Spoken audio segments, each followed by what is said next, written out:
Hello, I am Dr. Mariah Stark, and today we are talking about why the Grameen Bank is successful.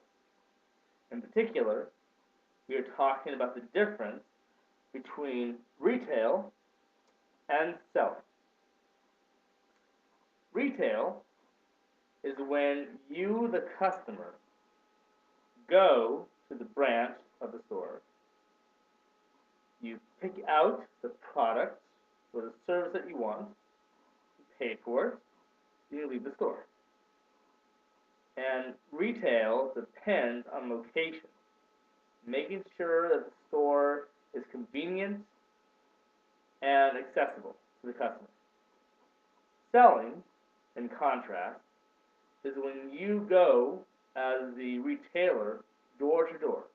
You go as a salesperson, providing goods and services to the customer.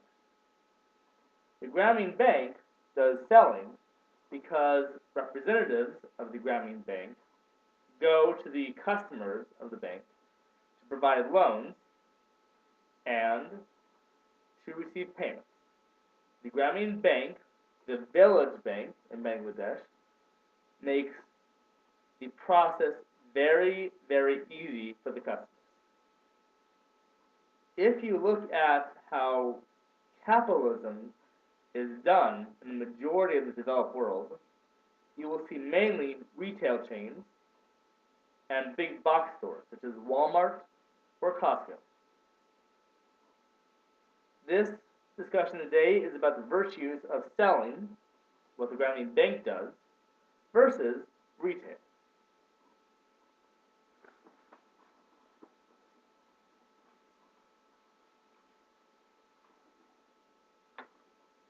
So, what does it mean to sell something?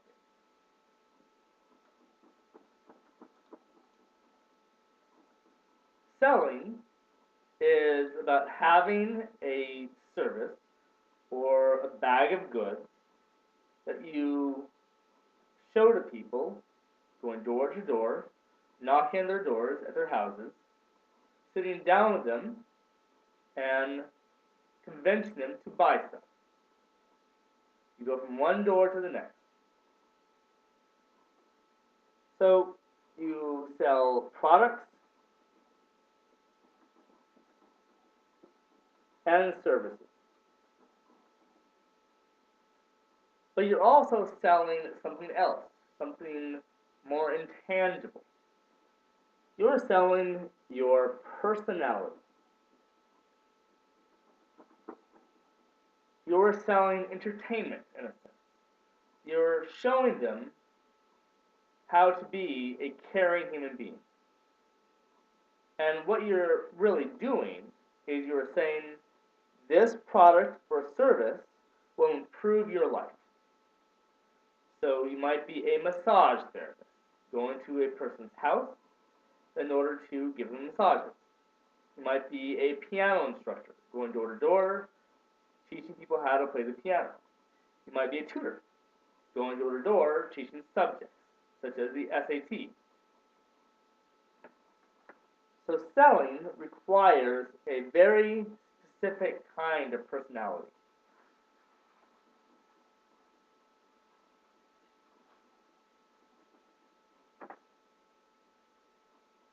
You must have the ability to talk easily with a lot of people. You must be a people person. You must be sociable. You must be able to talk quite a bit. You must also be adaptable to changing circumstances.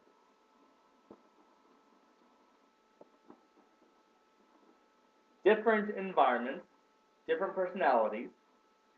You must also be intuitive. You must be able to pick up on cues in your environment. Pick up quickly on changes in the environment, indicators of what the person is like, who you're selling to. So Malcolm Gladwell, in his book, what's that book? The Tipping Point, no, Blink. In the book Blink, he talks about a technique called thin slicing.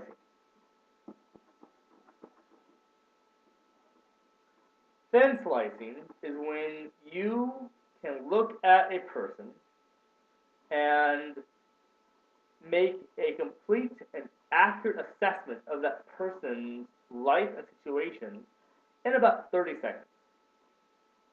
You're able to process a lot of information in your mind in a very short amount of time.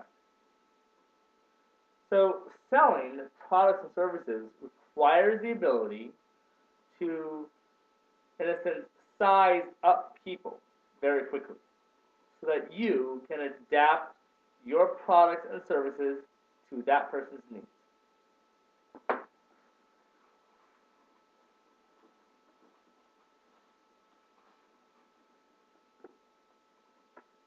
In contrast, retail, having customers come to your location, requires a different set of skills. You also have to be a people person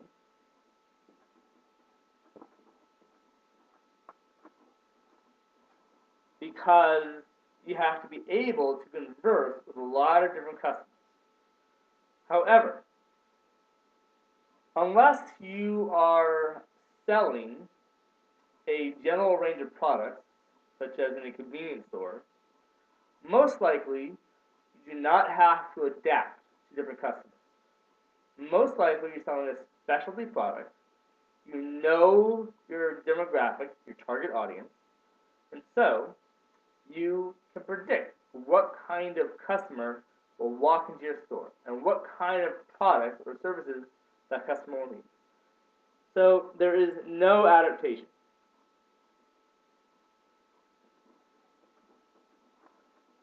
Instead, when you're doing retail, what you're trying to do is maximize the number of customers you have per store. Because if you maximize customers, you maximize revenue, and maximizing revenue maximizes profit.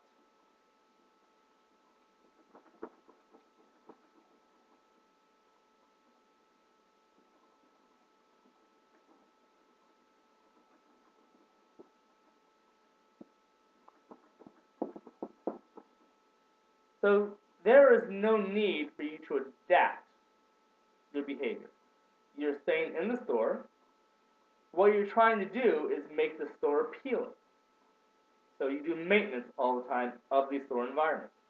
You're welcoming customers into your store, giving them a warm invitation, and making sure their experience in the store is very pleasant. The other issue here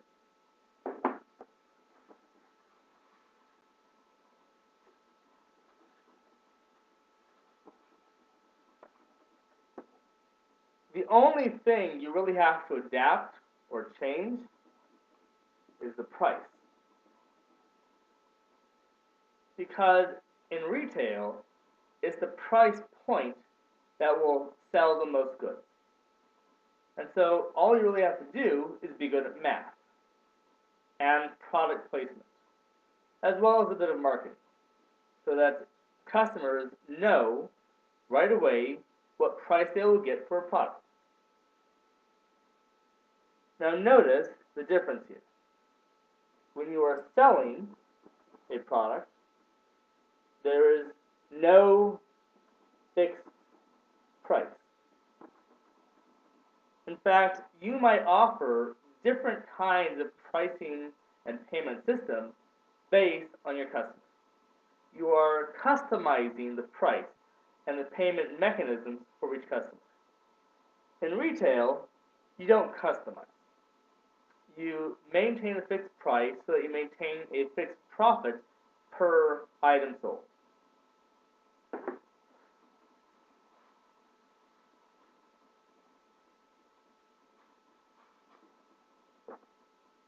So when you are selling a product to a customer, as I said,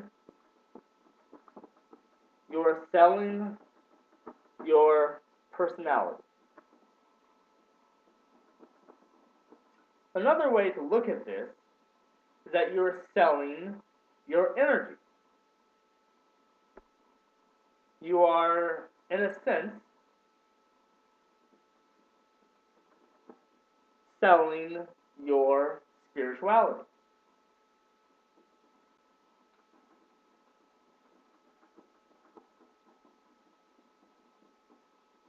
You see, when you are selling to someone, and it doesn't matter if it's a product or a service, that person is inviting you into his or her home, not just a product, you and your personality.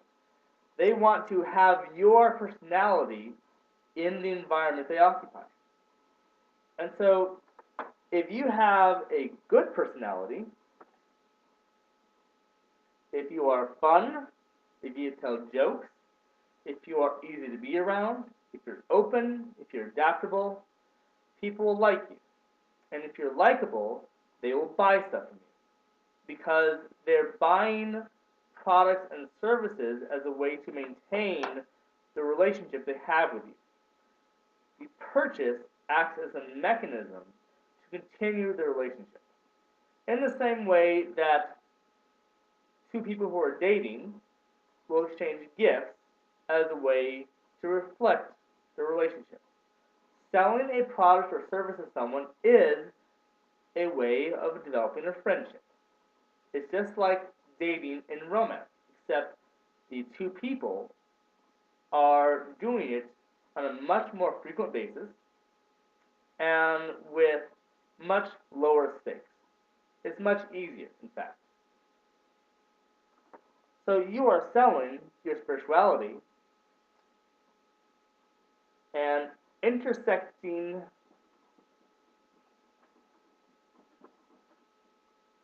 your path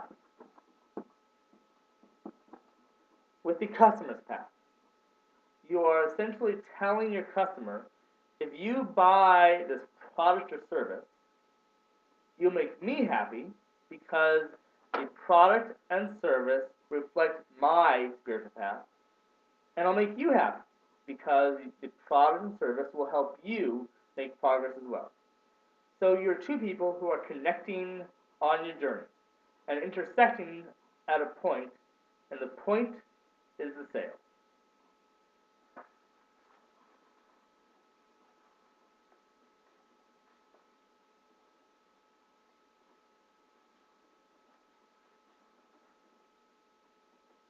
Now, this technique of selling used to be very common in the Middle Ages.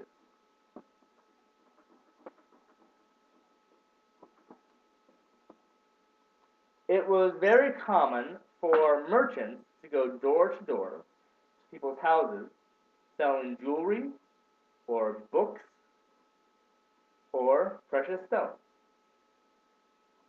Usually, in the Middle Ages, a village was set up like a square. You had the church right here. You had a town green,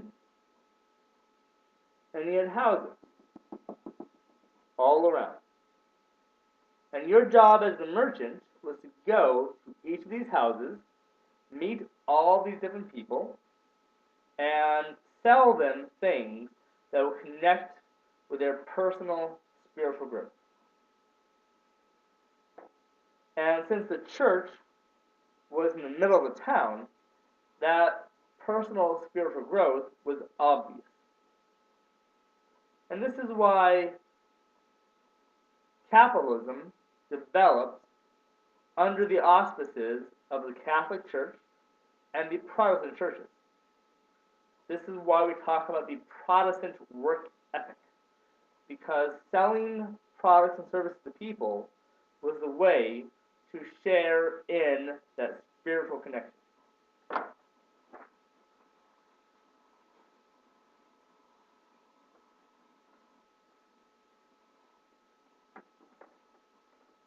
In contrast, retail loses the spiritual connection. Instead, retail is about maximizing profits.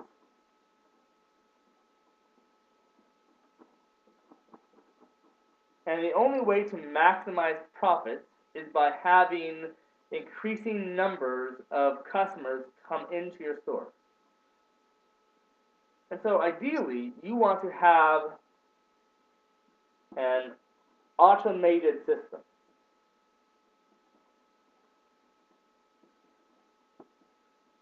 In fact, ideally, you don't even want them coming to your store.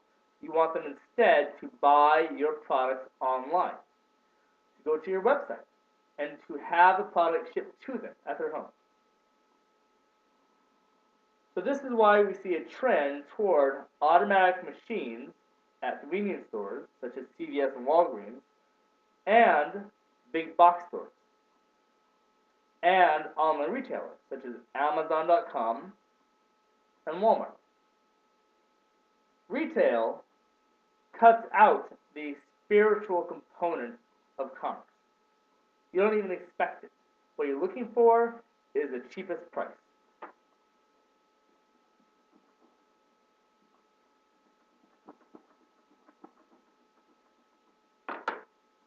In fact, you are trying to reduce two things. You're trying to reduce the price and the amount of time you spend in the purchasing process. So if you can go into a store and buy something cheaply and quickly, you're happy. That way you can get on to your other activities. So retail is capitalism that has no spiritual component and no moral foundation. It's solely about increasing the bottom line for the retailer.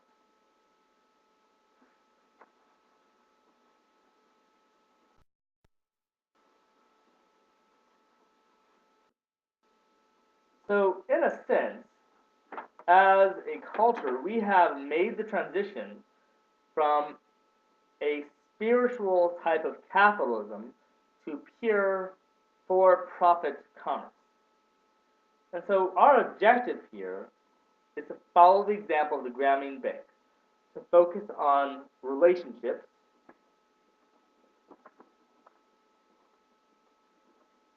and bringing the spiritual component back in.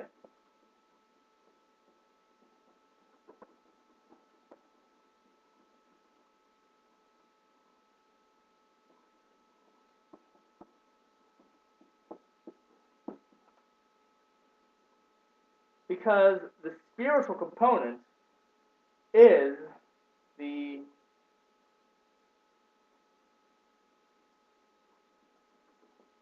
business to customer relationship. The spiritual component of every single transaction is the interaction between the business person and the customer. Because the business person is trying ultimately to improve the customer's life. Help the customer to not only get their needs met right now, but get their needs met over a longer period of time. And this is why, for these kinds of relationships, you have long-term customer relationships. You go back to the same customer year after year, decade after decade, selling the things that they need at each stage of their lifespan to make progress on to the next stage. So childhood, adulthood, old age, you're selling that customer everything that person needs to be a happy person and to have a prosperous, healthy life. Thank you very much.